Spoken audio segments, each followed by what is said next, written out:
Bonjour à tous et à toutes. J'espère que vous allez bien. On va se retrouver pour une série de vidéos, donc il va y en avoir un certain nombre. Euh, et ces vidéos vous permettront de comprendre, d'utiliser et d'améliorer le code qui a été utilisé pour piloter les robots de la Coupe de France de la robotique 2022. Donc, pour cela, nous allons créer plusieurs vidéos. Nous sommes aujourd'hui dans la présentation générale. Viendra ensuite l'installation de ce qu'il faut installer et l'importation du code.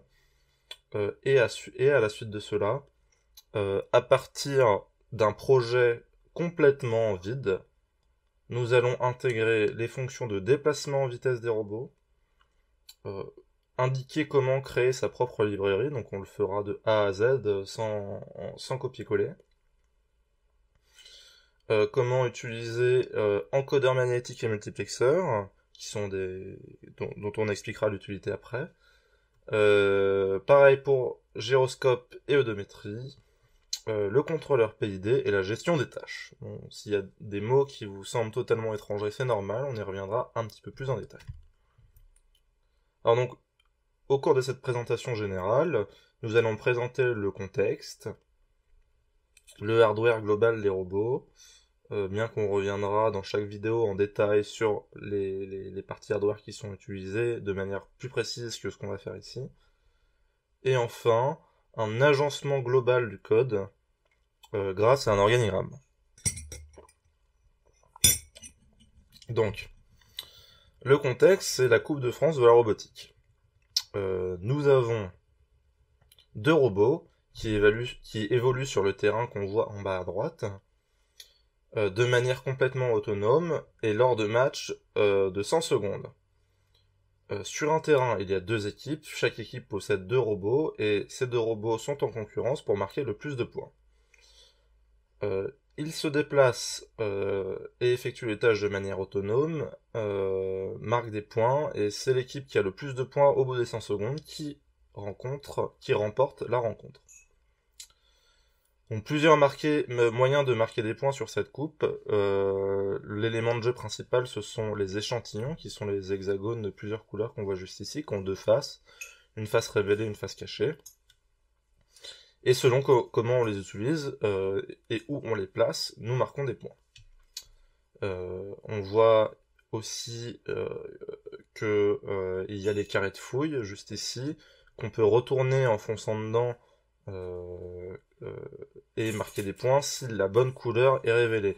Et sur chaque carré de fouille, il y a des résistances qu'on peut venir mesurer pour pouvoir analyser avant retournement, parce qu'on ne sait pas à l'avance où sont les couleurs des carrés de fouille, donc on peut venir analyser le contenu et retourner les bons carrés de fouille, sachant qu'il y a un nombre limité de combinaisons et de dispositions de ces carrés de fouille.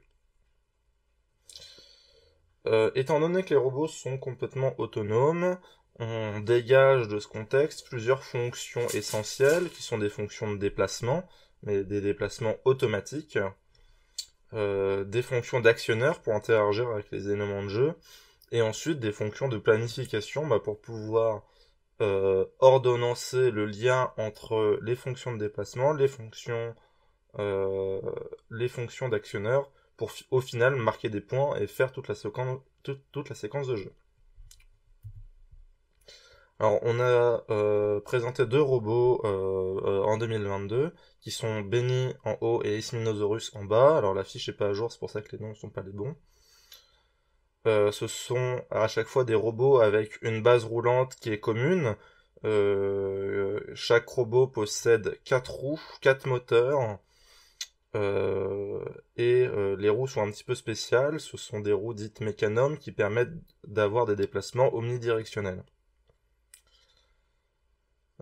Donc on a une structure commune au niveau des déplacements, mais donc du coup aussi au niveau de la manière dont on fait l'acquisition de ces déplacements pour se repérer sur le terrain. Et ce qui va changer, ce sont principalement les actionneurs. Alors pour faire bref, dans nos moteurs nous avons des batteries, ce sont des batteries, donc deux fois batterie 12 volts mises en série, donc ce sont des batteries 24 volts. une carte d'alimentation qui permet de transformer ces 24 volts en 5 volts pour le microcontrôleur principal, mais aussi pour les autres composants qui sont en 5 volts, voire en 12 volts dans le cas de certains moteurs du robot Benny. Le 24 volts va directement en entrée des cartes qui gèrent les moteurs, qu'on appelle les shields de moteurs. Or, sachant que pour chaque robot, on a deux fois des shields de moteur, étant donné qu'un shield de moteur gère deux moteurs, donc on a autant de cartes pour gérer, on a deux cartes pour gérer quatre moteurs. Les composants encodeur magnétique plus multiplexeur plus gyroscope qui nous permettent de nous repérer sur le terrain. On détaillera ce qu'il en sera plus précisément dans la suite. Le lidar, qu'on ne verra pas dans cette série de vidéos, le bouton d'arrêt d'urgence, le microcontrôleur, qui est le cerveau du robot, la carte logique qui vient se fixer sur le microcontrôleur et qui présente au reste du robot des ports de connexion et des interfaces pour pouvoir venir connecter d'autres modules, et les actionneurs. Dans le cas de Benny, on a un bras sur 3 axes avec des ventouses qui permettent de récupérer et de placer les échantillons. Les échantillons sont ensuite stockés à l'intérieur du robot dans ce qu'on appelle le carrousel pour pouvoir être retourné, le carrousel tournant sur lui-même. Le robot les récupère à l'intérieur et les place aux endroits où il faut placer les échantillons pour marquer des points. Le robot du dessous va aller effectuer les tâches relatives aux échantillons et a également une pente glissante qui permet de faire tomber un cube jaune qui s'appelle la réplique. Alors pour plus de détails, je vous invite à aller voir le règlement de 2022 pour comprendre l'utilité de ces actionneurs de manière un peu plus précise.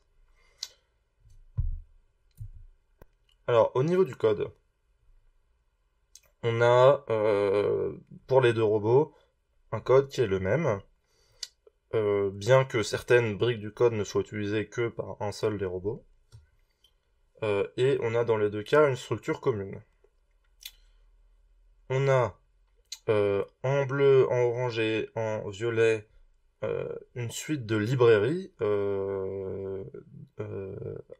avec donc codées en C++, et donc nous avons des classes qui rendent différents services. On a des classes qui permettent d'assurer les fonctions de déplacement et de repérage, une classe qui permet de gérer des classes qui permettent de gérer l'ordonnancement des différentes tâches, et des classes qui permettent de gérer les actionneurs. Et ce qui va se passer, c'est que l'utilisateur, dans le main, va faire principalement appel aux classes d'ordonnancement de tâches, qui, elles, vont faire appel aux classes de déplacement et d'actionneurs.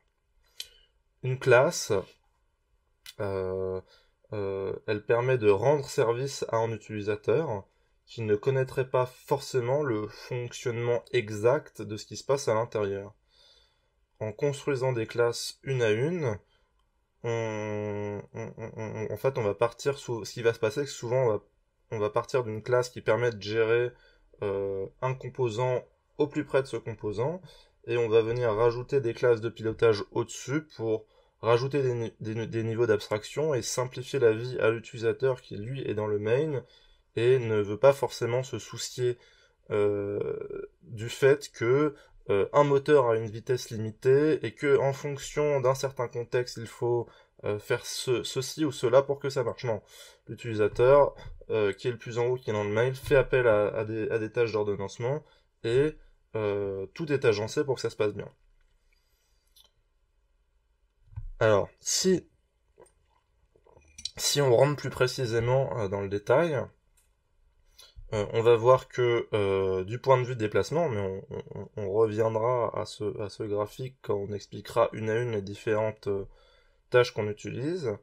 On voit que avant d'arriver au défileur de tâches qui est principalement utilisé dans le main, on a toutes les classes en dessous de la plus profonde en bleu foncé au plus clair en bleu plus clair, de plus haut niveau en bleu clair, qui permettent de réaliser différentes choses. En bas à gauche, nous avons le couple X-Nucleo IHM02A1 et bloc moteur, qui permettent de gérer les moteurs et de déplacer le robot en vitesse. En bas à droite, nous avons MPU TCA 9548A et encodeur magnétique, qui sont différents capteurs qui nous permettront ensuite, grâce à la classe odométrie, de repérer la position du robot grâce à certains calculs. Enfin, odométrie couplée à état dynamique robot, trajet et contrôleur PID nous permet de calculer et d'utiliser bloc moteur de manière intelligente pour arriver à une position XY que on aurait envie que le robot atteigne. Donc ce qui se passe, c'est que le robot sait où il veut aller, il sait où il est, il génère une erreur, cette erreur est corrigée grâce à un correcteur PID, en appliquant les consignes adéquates au bloc moteur. Et ce qui va se passer, c'est que nous, quand on va être un utilisateur externe, on va faire en fait appel juste à des filler tâches qui va venir utiliser les fonctions de contrôleur PID pour que les consignes que l'on renseigne sont atteintes. Et on a également une utilisation directe de odométrie quand on veut recalibrer la position du robot en disant bah pour certaines raisons nous savons qu'à ce moment-là la position est ça et on se recale. Et cette fonction de défileur de tâches utilise une autre classe qui s'appelle file tâche, qui est une file de tâches tout simplement. Donc voilà pour la vue côté déplacement. On a la vue côté actionneur plus simple, où on n'a pas à part pour le bras robot, on n'a pas de couches qui vont plus loin. Donc on a le bras robot, dans le cas de Benny qui utilise les pompes. Et sinon on a carré de fouille, je l'ai mis 2 fois, mais il y a carré de fouille et carrousel, qui sont des actionneurs utilisés par le défileur de tâches. Donc voilà pour la présentation globale de la structure du code. Et donc, dans la prochaine vidéo, on procédera aux différentes installations pour importer le code. Et au fur et à mesure qu'on va développer des librairies, on se référera à ces organigrammes pour mieux comprendre comment tout s'interface. Voilà. Donc, je vous donne rendez-vous à la prochaine vidéo.